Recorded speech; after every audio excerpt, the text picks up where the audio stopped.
Oke. Baik, hari ini kita akan melanjutkan materi terlebih dahulu. Ini materi beberapa akan sama ya dengan materi yang kemarin.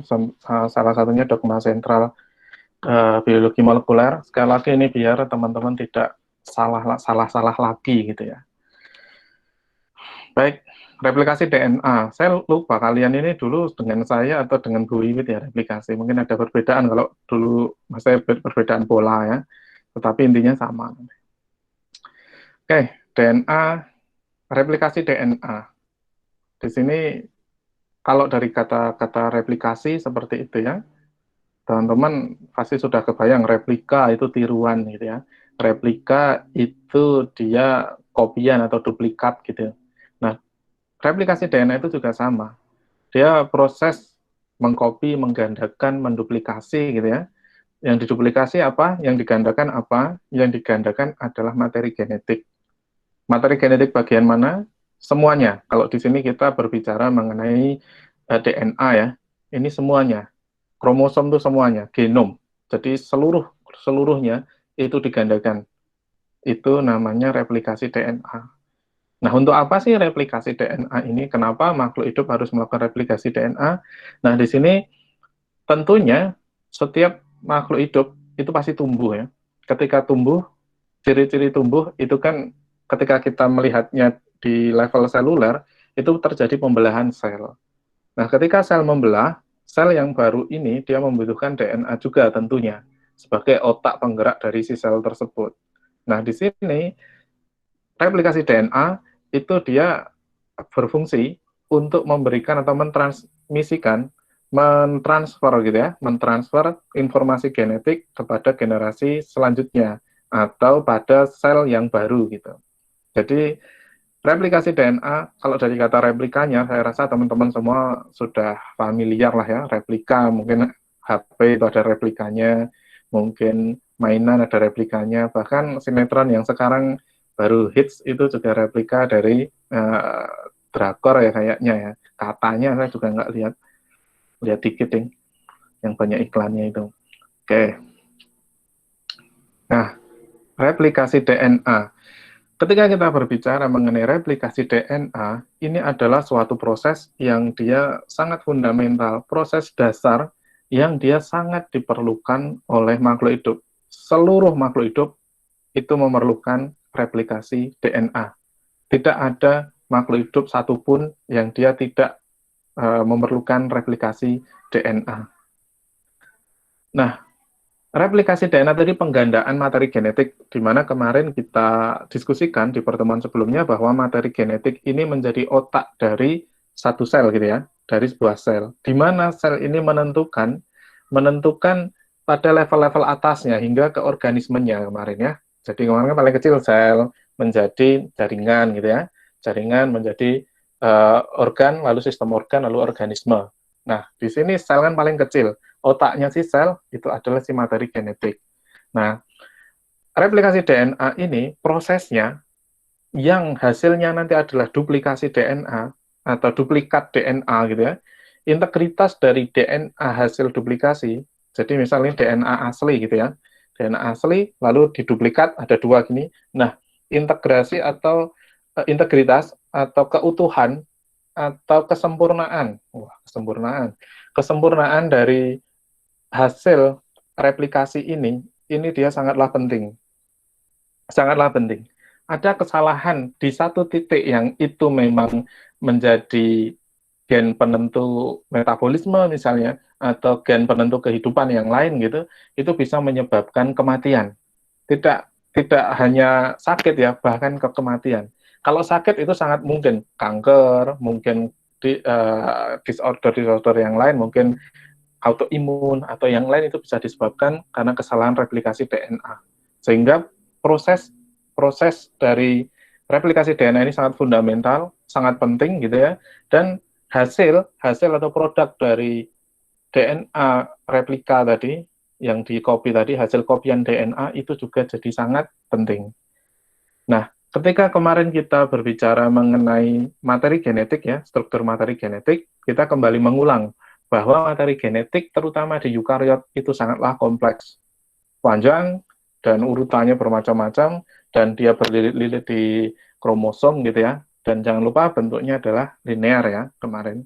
Nah, karena sangat kompleks tersebut, dan padahal proses replikasi DNA ini menentukan kehidupan organisme, makanya ada istilahnya double check gitu ya. Ada banyak sekali checkpoint-checkpoint, di mana checkpoint-checkpoint tersebut digunakan untuk memeriksa apakah replikasi DNA ini berlangsung dengan baik atau belum.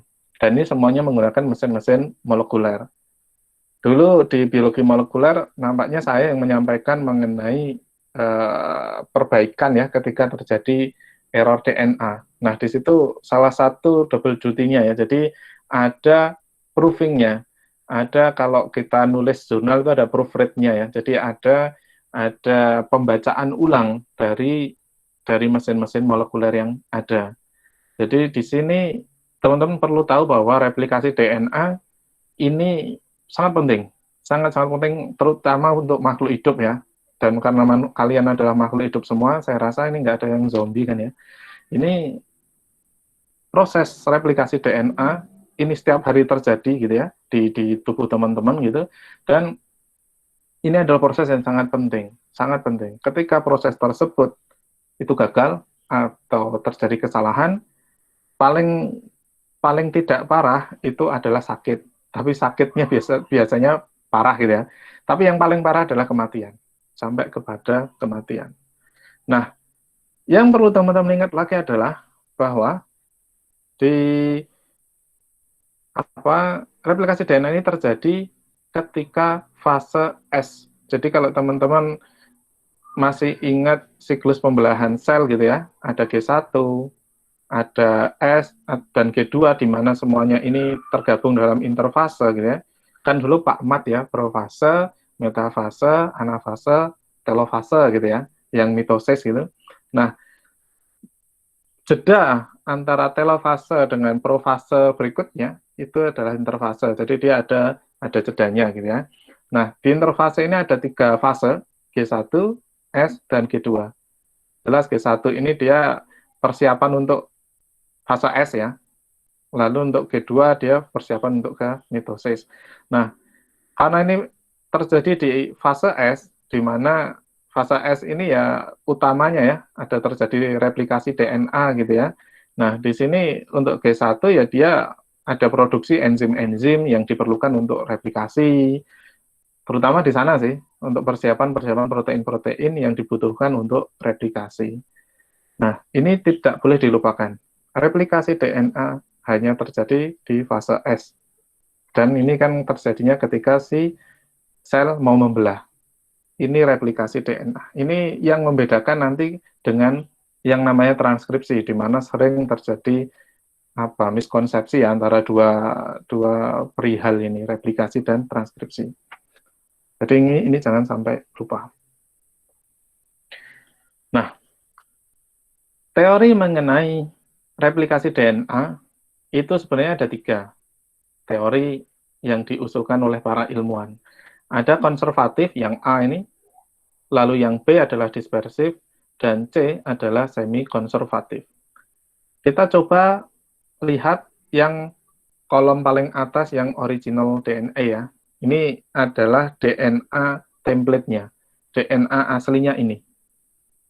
Nah, lalu kita ke kolom yang kedua, atau baris yang kedua adalah replikasi pertama. Pada teori konservatif, replikasi pertama ini hasil replikonnya itu dia benar-benar berbeda dengan strand-nya itu benar-benar berbeda. Jadi kan 2 untai ya. Jadi 2 untai dipisah gitu ya. Dipisah, yang ini ada kopiannya, yang ini ada kopiannya. Nah, sesama kopian ini gabung. Ini yang konservatif. Nah, kalau yang dispersif, ini sebagian dari yang asli, sebagian dari kopian itu bergabung. Tapi dalam satu strand. Jadi dalam satu strand, satu untai gitu, itu gabungan antara yang baru dengan yang lama. Dalam satu strand ya. Sedangkan yang semi konservatif itu dia satu strand yang baru, satu strand yang lama. Nah, ini Nanti teman-teman coba buka-buka lagi di materi biologi molekuler, karena di hari ini kita berbicara secara umum ya, kesalahan-kesalahan secara umum biasanya di pemahaman. Kalau secara detail mengenai ini percobaannya bagaimana nanti bisa dibuka-buka lagi. Berdasarkan percobaan yang pernah dilakukan, ini teori semi konservatif ini yang dipercaya paling benar.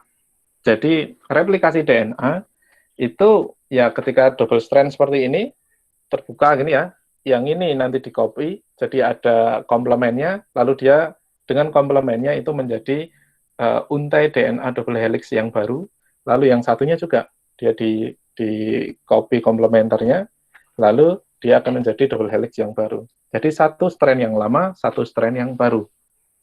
Jadi ini tiga teori, mungkin nanti kalau di buku atau nanti nemu di jurnal gitu ya, nanti ketika nemu istilah ini tidak bingung lagi. Ini sebagai pengetahuan tambahan gitu. Kan, agar teman-teman tahu dulu awalnya itu ada tiga pemikiran ini.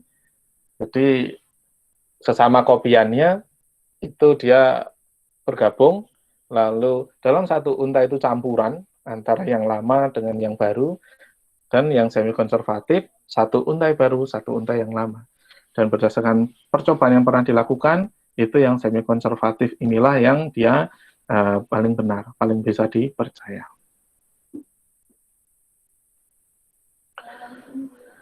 Lalu ketika kita berbicara mengenai origin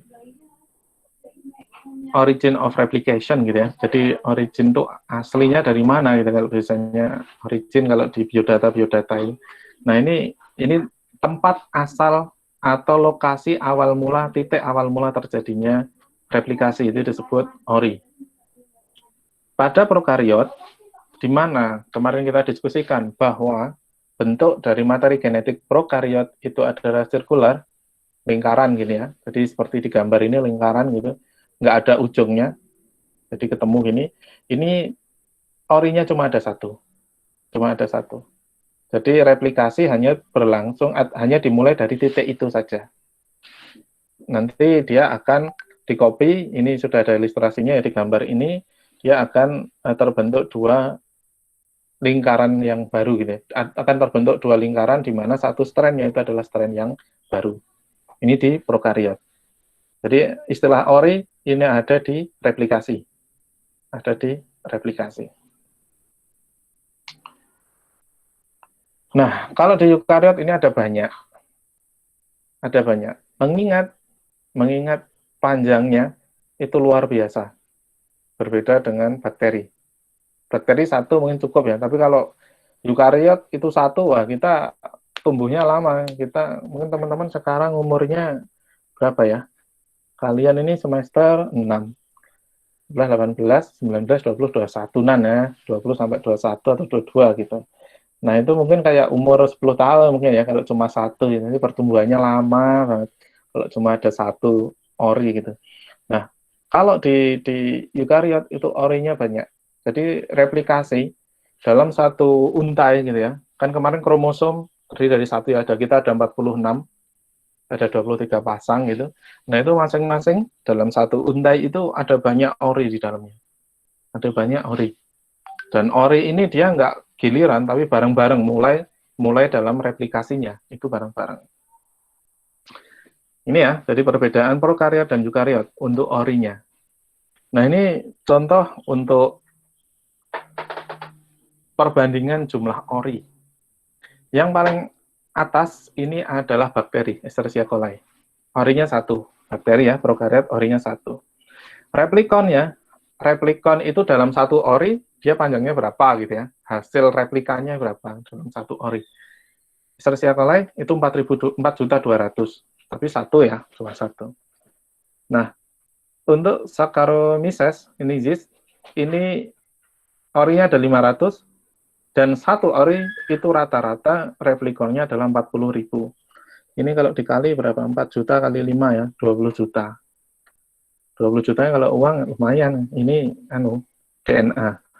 Lalu ada fruit fly, ini lalat buah ya. Ini 40.000 replikonnya rata-ratanya, dan orinya ada 3.500. Lebih banyak lagi ini.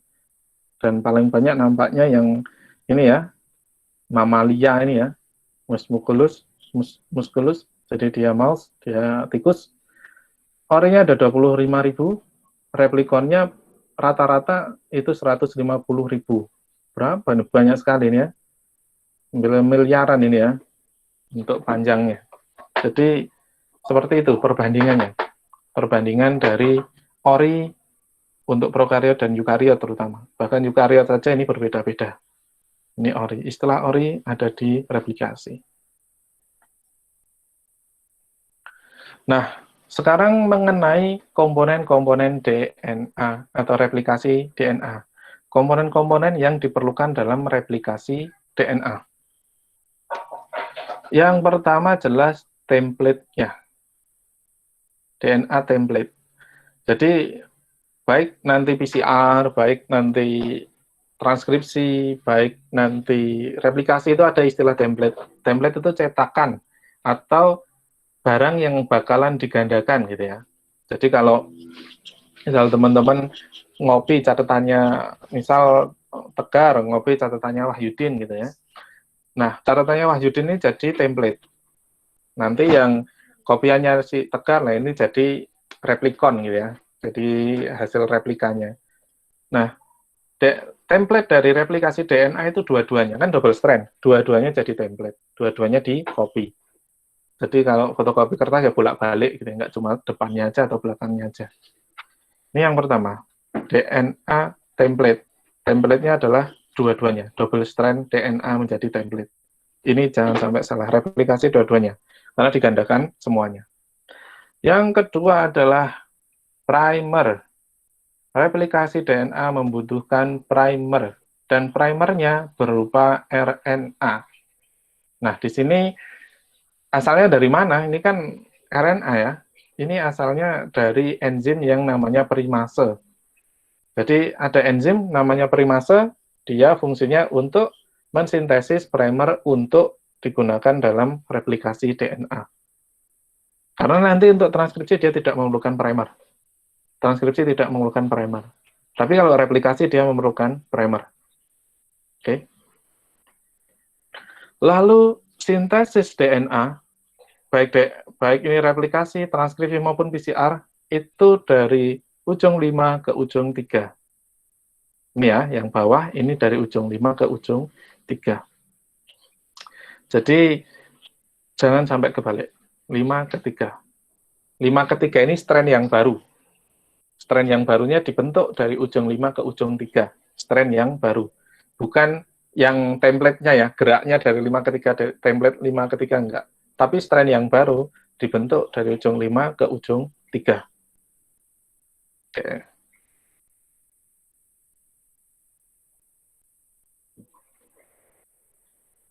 Nah, komponen berikutnya. Enzim topoisomerase atau kirasa ya, salah satu contoh topoisomerase itu. Kirasa ini dia berfungsi membuka double helixnya atau memutar balik double helixnya. Ya. Jadi ini berfungsi untuk memutar balik double helixnya. Ini topoisomerase. Yang salah satu contohnya adalah kirase. Yang dia berperan banyak di sini. Lalu yang kedua adalah helikase. Helikase dia membantu si topoisomerase juga untuk memutar balik, dan dia juga untuk membuka ikatan dari si double strand DNA. Oke. Ini dua ya, ada kirase, helikase. Nah, yang selanjutnya enzim yang sering kebolak-balik di mana saja, kapan saja, kayak Rexona ya, setiap saat, di mana saja. DNA polimerase. Ini sering tertukar dengan RNA polimerase. Dan masih banyak teman-teman yang bingung biasanya. Bedanya apa gitu. Jadi kalau kita ingat-ingat di enzimologi dulu, enzim itu nama pertamanya adalah substratnya atau nanti produknya gitu ya. Lalu yang kedua, kata kedua ini adalah reaksinya gitu. Karena di produk dari si replikasi ini adalah DNA juga, maka namanya DNA polimerase. karena produknya adalah DNA. Polimerase membuat polimer DNA gitu ya. Jadi ini nanti adalah fungsi dari enzim ini adalah membuat polimer DNA gitu. Polimer basa-basa nitrogen menjadi untai DNA. Maka namanya DNA polimerase. Sesuai produknya aja. Ingat-ingatnya seperti itu, replikasi.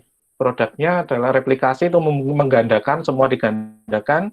Yang digandakan adalah DNA, berarti enzimnya adalah DNA polimerase. Seperti itu. Lalu ada DNA ligase. Ligasi kalau di dunia bioteknologi sering di istilahnya sebagai pelekatan ya, dilem gitu. Pelekatan, dilem, direkatkan gitu. Nah, tadi saya sampaikan ada RNA primase tadi ya. Ini yang membentuk primer tadi. Jadi RNA primase, enzim primase. Jadi ini jangan sampai lupa, terutama DNA polimerase ini. Ini jangan sampai lupa. Karena nanti teman-teman menemukan DNA polimerase di PCR. Tetapi akan menemukan polimerase lain jenis RNA itu di transkripsi. Itu RNA polimerase. Nanti ada.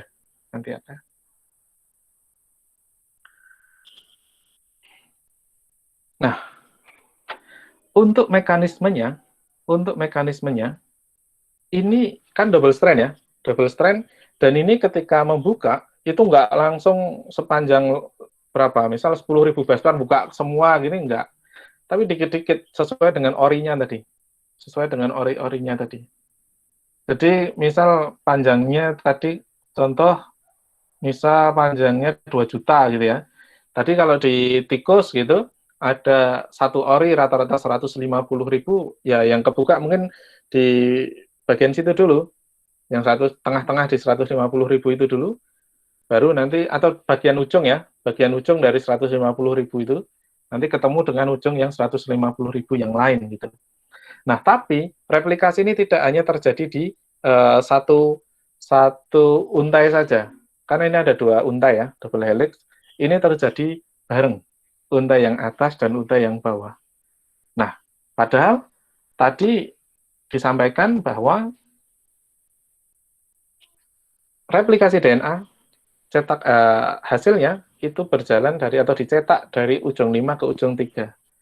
Ya kalau pas, kalau yang satunya, jadi kan kalau yang satu pas ya template-nya 35 ke sana, dia pas ke sana terus. Nah, kalau yang bawah kan dia kebalik. Lalu seperti apa nanti? Nah, ini yang juga ada istilah-istilah yang terkenal gitu ya di dunia perreplikasian nanti. Jadi ingat-ingat, pokoknya 5 ke 3 untuk sintesisnya. Dan 2 untai ini dia berjalan secara simultan. Simultan, tetapi ini ya, arahnya itu berlawanan. Yang satu ke kanan, yang satu ke kiri. Yang bawah ini kan 5 ke 3-nya ke kanan ya. Yang merah ini adalah untai yang baru.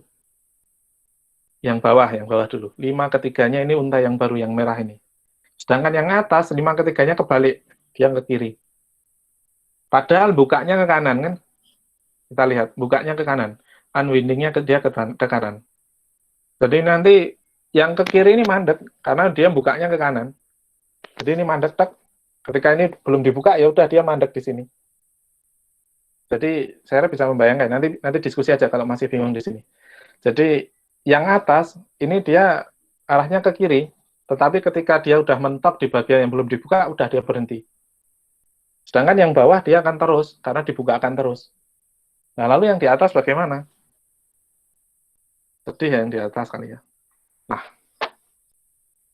yang di atas nanti mekanismenya seperti ini.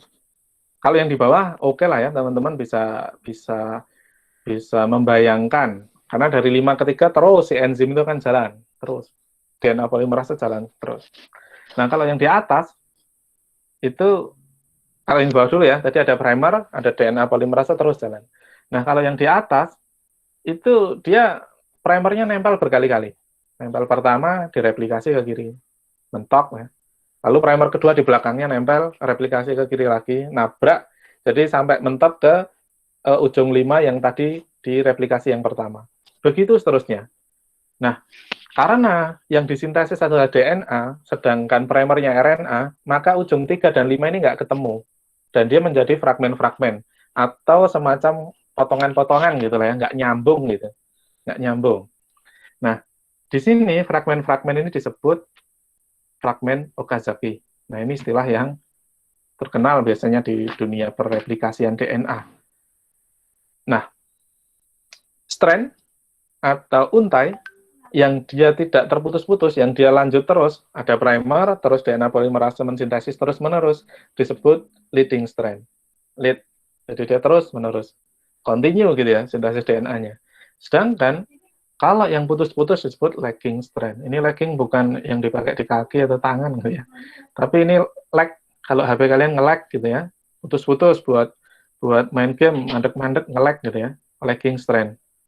Jadi ini putus-putus, dia jadi lagging strand karena dia discontinue ya, dia nyambung-nyambung. Ada fragmen-fragmen yang terbentuk di sana.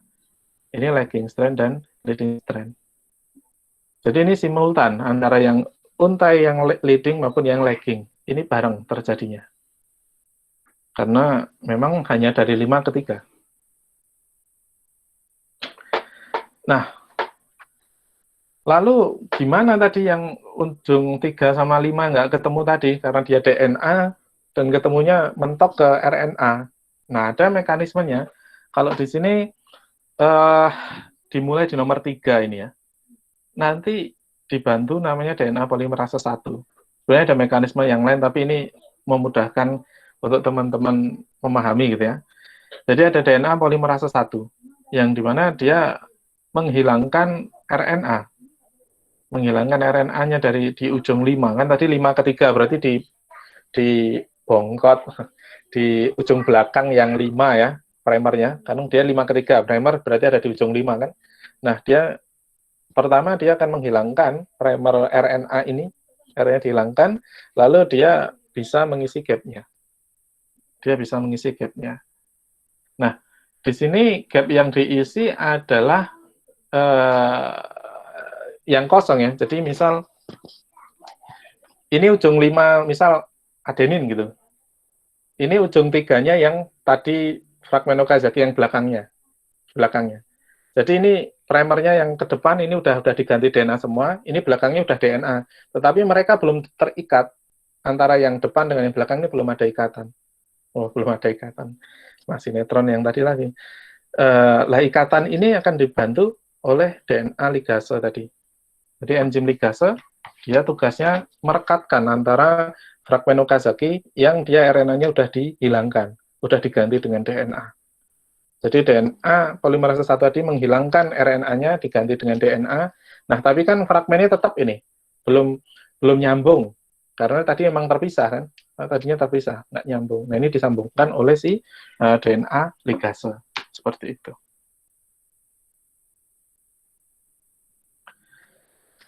Nah, ini kekacauan yang ini apa?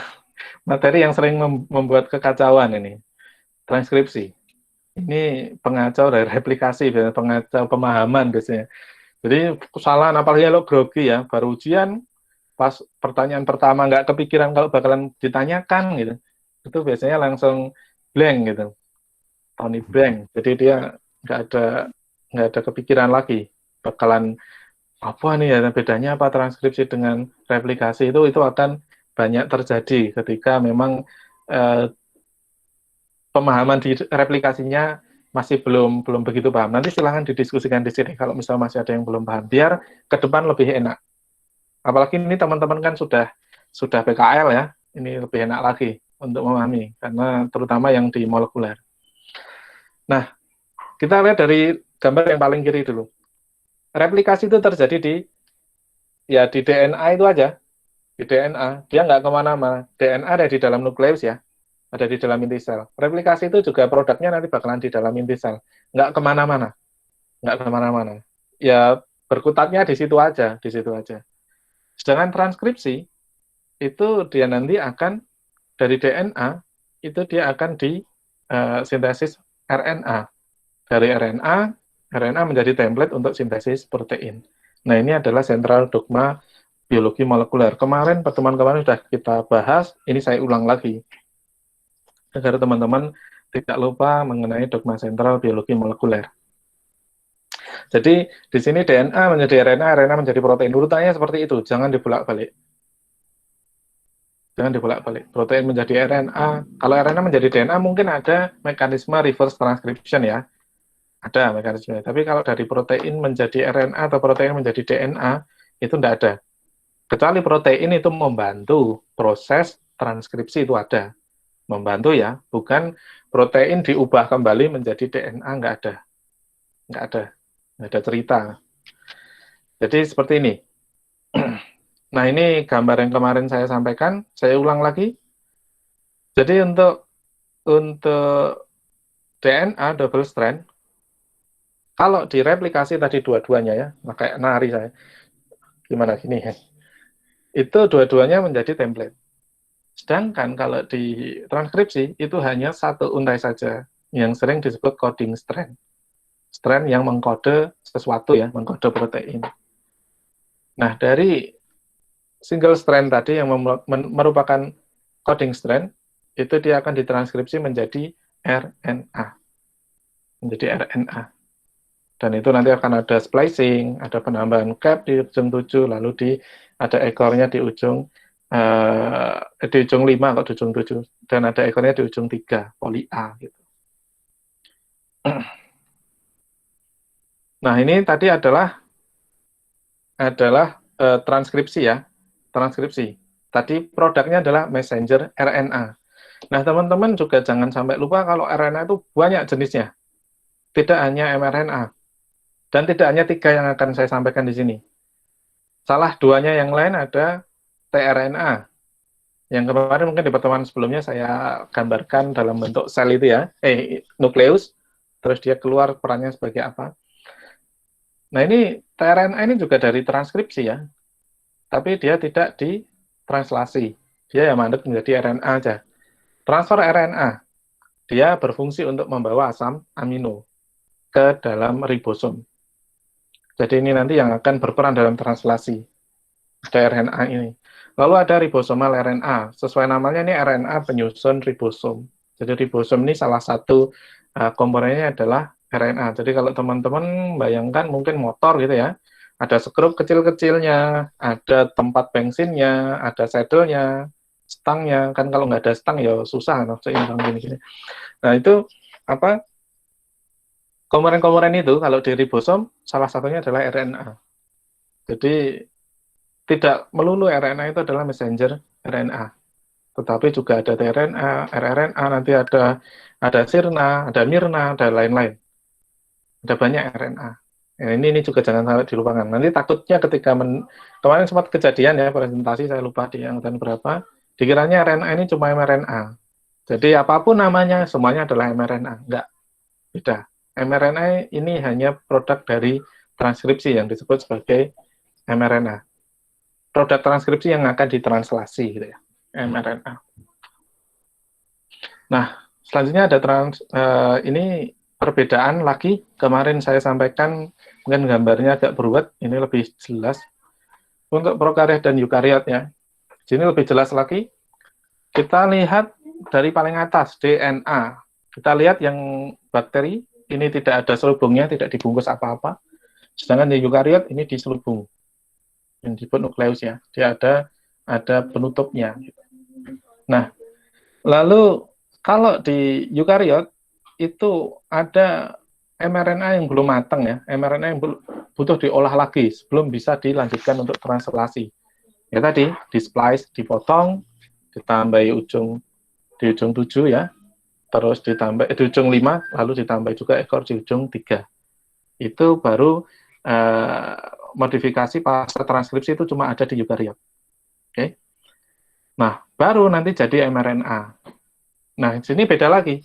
mRNA kalau di bakteri itu bisa langsung ditranslasi karena tadi tidak perlu ada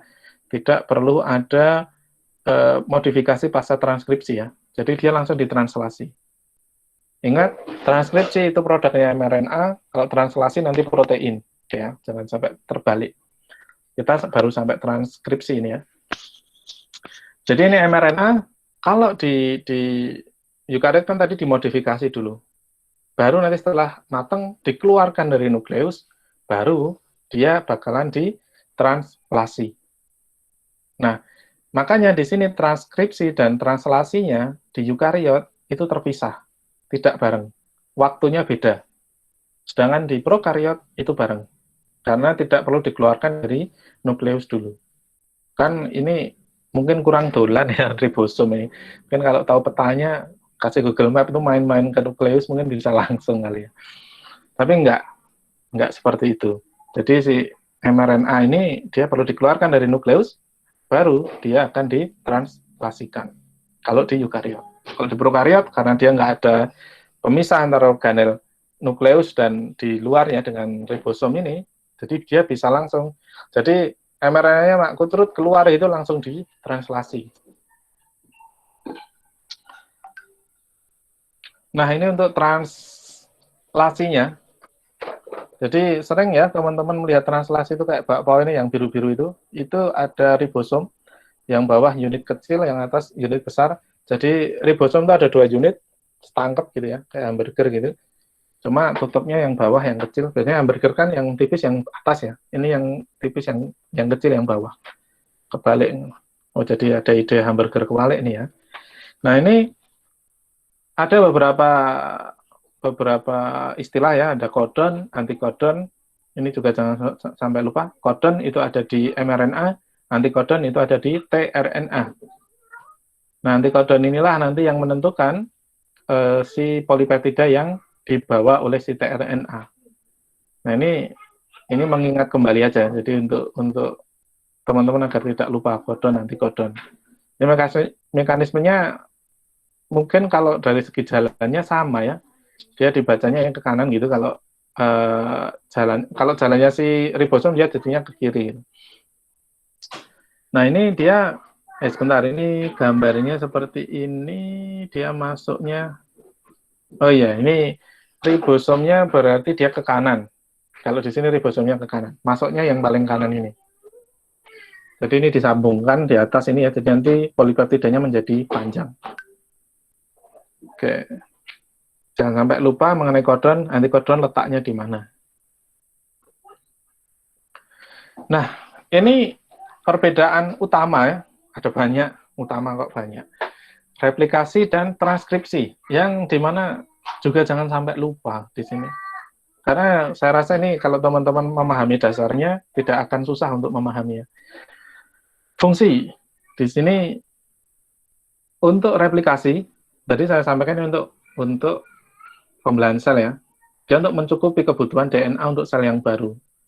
Sedangkan kalau transkripsi itu copy RNA atau duplikasi RNA untuk gen tunggal saja. Jadi ini individual sikapnya, individual sifatnya ya.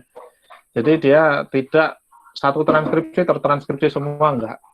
Jadi ini tergantung regulasi yang ada di dalam sel tersebut. Tapi kalau replikasi itu semuanya. Jadi tidak tebang pilih ya kalau yang replikasi. Sedangkan kalau gen transkripsi gen itu dia tebang pilih yang butuh yang mana. Lalu untuk replikasi DNA itu kopiannya itu persis. DNA yang sangat-sangat persis. 99,9999% persis gitu ya. Sedangkan kalau transkripsi dia nggak persis, dia RNA hasilnya ya. Jadi dia mensintesis RNA dengan template DNA. Sedangkan untuk replikasi mensintesis DNA, template-nya DNA. Lalu enzimnya ini ada satu yang berbeda, yaitu O2 ini ya. DNA polimerase dan RNA polimerase. Tadi saya sampaikan tergantung produknya ya, yang disintesis nanti apa. Substratnya karena dia adalah basa nitrogen dari DNA, maka namanya DNA polimerase. Sedangkan yang satunya RNA polimerase. DNA helikasnya sama, helikasenya sama. Dan tidak butuh ligase karena nggak ada fragmen Okazaki di transkripsi. Transkripsi tidak membutuhkan ligase karena tidak ada fragmen Okazaki. Lalu nukleotidanya, ini jelas beda ya, karena DNA produknya DNA, sedangkan transkripsi produknya RNA di mana ada urasil. Jadi ini beda urasilnya. Dan ini RNA, dia beda. Lalu terjadinya kapan? Kalau replikasi tadi di fase S, di dalam interfase ya. Sedangkan untuk transkripsi di G1 dan G2. Di G1 dan di G2. Lalu replikasi template-nya terjadi atau mekanismenya, prosesnya terjadi di kedua strand, jadi dua unta itu semuanya di copy gitu. Sedangkan transkripsi itu hanya satu strand saja, coding strand saja. Lalu sekali lagi replikasi itu untuk persiapan pembelahan sel, sedangkan transkripsi itu untuk ekspresi gen. Nah, yang sedangkan nih katanya ya, jadi tadi replikasi itu kan unta yang baru berikatan dengan unta yang lama, ya. Tadi semi konservatif tadi. Sedangkan transkripsi itu kan ditranskrip menjadi RNA. RNA-nya itu nggak nempel, tapi dia nggak nempel ya, jadi dia terpisah. Untanya itu ngelewer gitu, tidak berikatan dengan coding strand-nya. Lalu apakah butuh primer? Replikasi? Ya, tapi untuk transkripsi tidak. Lalu produk? Nah ini jelas ya, DNA dengan RNA, replikasi itu DNA, transkripsi di RNA. Lalu hasil atau produk replikasi itu nempel dengan si template, sedangkan mRNA itu nggak nempel. Lalu produknya tadi ya, ini tetap di dalam nukleus, ini tidak kemana-mana, replikasi ya di situ-situ saja. Sedangkan kalau yang transkripsi nanti dia akan dikeluarkan dari nukleus menuju sitoplasma untuk ditranslasi. Translasi. Lalu replika DNA, hasil dari replikasi DNA kan DNA juga, dia tidak akan didegradasi. Sedangkan mRNA, itu nanti kalau udah cukup ya didegradasi, kalau udah selesai ya didegradasi, nggak dibutuhkan lagi. Replikasi, yang di-copy adalah semuanya, sedangkan transkripsi hanya gen tertentu. Lalu replikasi, karena yang direplikasi adalah semua genom, semua DNA, makanya yang di unwind, jadi yang diputar balik, yang dia di apa namanya, untai double helixnya itu diputar balik, itu semuanya ya, seluruhnya. Sedangkan kalau transkripsi itu hanya pada bagian gen aja, dia yang diputar balik. Bukan putar balik nyetir ya, mobilnya. Tapi kan dia spiral ya, kayak per gitu. Nah itu diputar di arah yang kebalikan. Lalu ini post modifikasinya ya, post prosesnya. Jadi setelah replikasi, setelah transkripsi itu ada apa? Kalau direplikasi tadi, karena ada fragmen Okazaki, dia perlu disambung-sambung oleh DNA ligase. Sedangkan pada transkripsi ada splicing tadi, pemotongan intron. Sehingga nanti sisanya tinggal exon dan penambahan cap pada ujung 5 dan poli A tail. Jadi poli A pada ekor 3. Baik, ini yang bisa saya sampaikan untuk materi pada hari ini. Untuk slide sudah saya share di e-learning. Video saya masih belum sempat upload. Nanti insya Allah lah nanti malam saya upload. Selanjutnya silahkan jika ada yang ingin ditanyakan atau didiskusikan.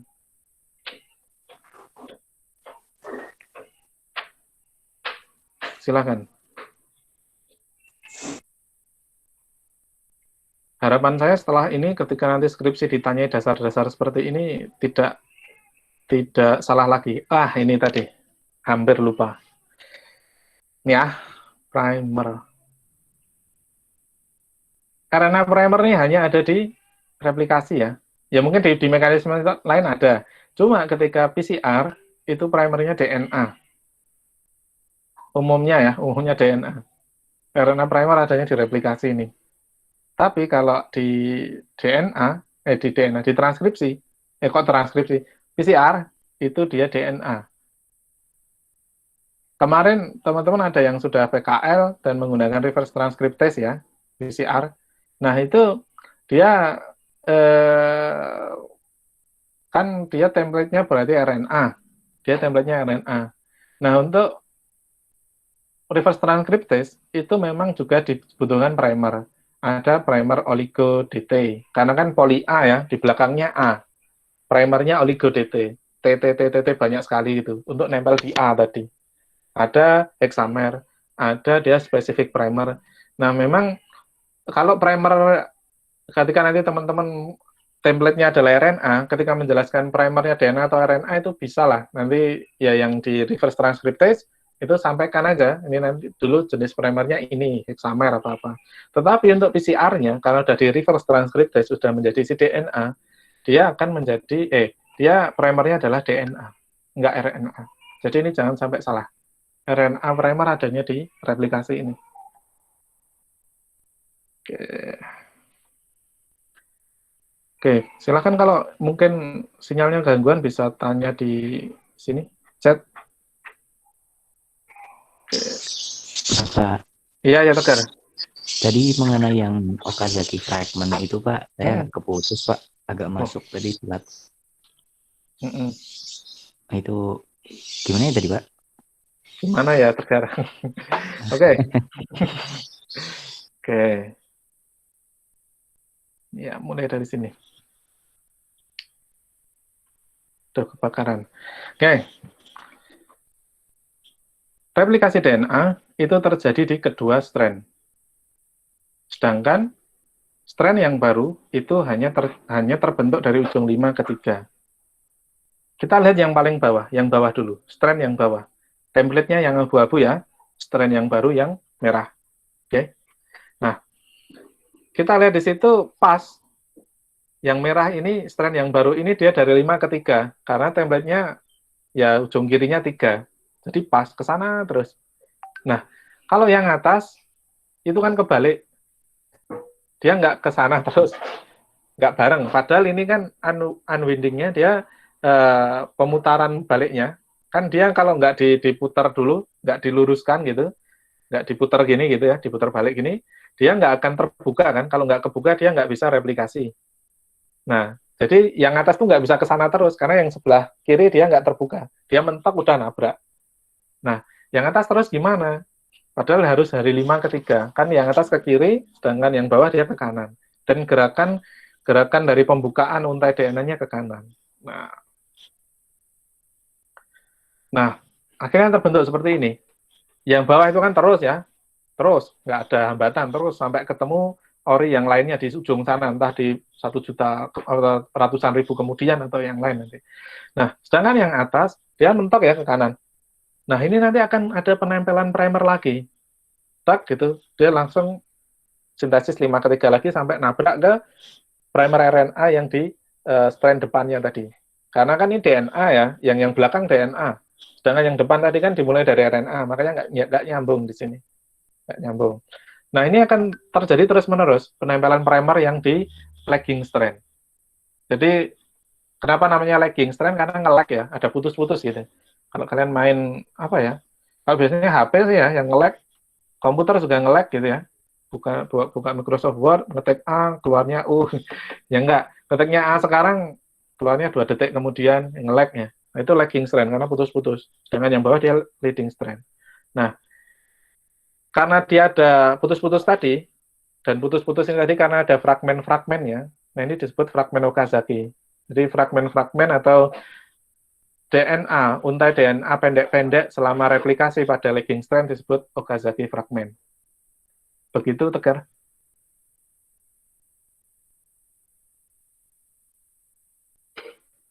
Berarti ada primer yang nempel di ujung sini ya Pak? Sini. Mana sih? Kan tadi yang dari leading strand kan terus tidak bisa mentok Primernya gitu cuma kan. satu di ujung 5 itu. Yang merah ya, ujung 5. Nah, sedangkan yang di atas, itu setiap ujung 5 ini primer semua. Karena tadi ada enzim primase tadi ya. Jadi dia bisa mensintesiskan si primernya tak terbatas gitu. Iya Pak. Untuk penyambungannya udah nggak putus-putus tadi ya? Enggak Pak. Cuma yang di Okazaki ini tadi kan saya agak keluar dikit. Wah, agak keluar dikit. Oke. Oke, mungkin ada lagi dari teman-teman yang lain.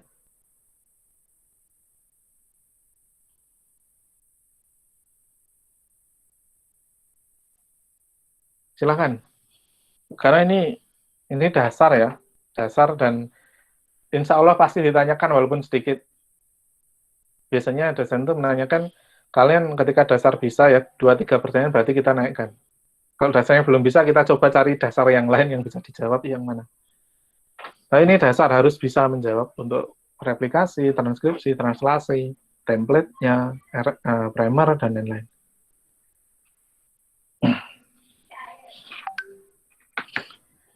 Oke, enggak ada ini? Pak. Ada. Pak, ya. Kalau transkripsi itu terbentuknya dari rantai yang mana, Pak? Gimana? Transkripsi yang jadi mRNA itu kan dari coding strand. Dari coding strand tuh berarti yang gimana? Bingung. Oke, jadi mungkin yang masuk sana yang atas atau yang bawah gitu ya? Iya, Pak. Nah, ini tergantung dia letaknya di mana ya. Intinya gini, kita kalau yang atas yang bawah nggak bisa. Cuma kalau nggak bisa menentukan ya, siapa tahu di sana jadi yang di atas pas diginikan, pas diputar balik, kan kita nggak bisa menentukan. Bisa jadi dia di bawah, bisa jadi di atas. Cuma salah satu, nggak dua-duanya. Dan yang ditranskripsikan itu yang namanya coding strand. Salah satu aja yang ditranskripsikan. Gitu, San. Karena belum tentu di sini mulainya di sini ketika diputar balik sini jadi di atas, yang di sana bisa jadi di bawah. Oh iya, Pak. Nah, tergantung dia gimana putarnya. Tergantung di titik mana dia diputar. Ya, Pak. Makasih. Ya. Yang jelas yang butuh dipahami adalah salah satu, tidak dua-duanya. Dan yang di transkripsi tadi namanya coding strand.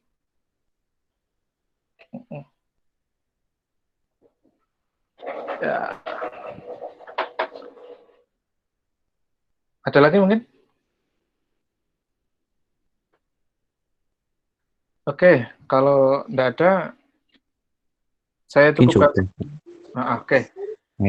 Nanti bisa Japri atau yang lain kalau ada yang ditanyakan ya. Jangan sungkan-sungkan sebelum kalian ujian akhir. Sebelum ujian akhir pokoknya ditanyain apa yang nggak paham, silahkan ditanyakan. Kalau malu di forum, silahkan Japri. Atau kalau malu Japri di email. Japrinya Pak, saya email sesuatu gitu atau apa. Atau Bu, saya email sesuatu. Baik, kalau sudah cukup untuk hari ini saya tutup. Silahkan mengerjakan kuis yang ada di e-learning. Materi ini sudah saya PDF-nya sudah saya sampaikan di e-learning juga. Sekali lagi jangan malu untuk bertanya ya jika misal ada hal yang masih belum paham. Baik, kita tutup forum pada kesempatan kali ini dengan membaca bacaan hamdalah dan doa kafaratul majelis. Alhamdulillah. Demikian yang bisa saya sampaikan. Apabila ada salah kata saya mohon maaf. Saya cukupkan. Assalamualaikum warahmatullahi wabarakatuh.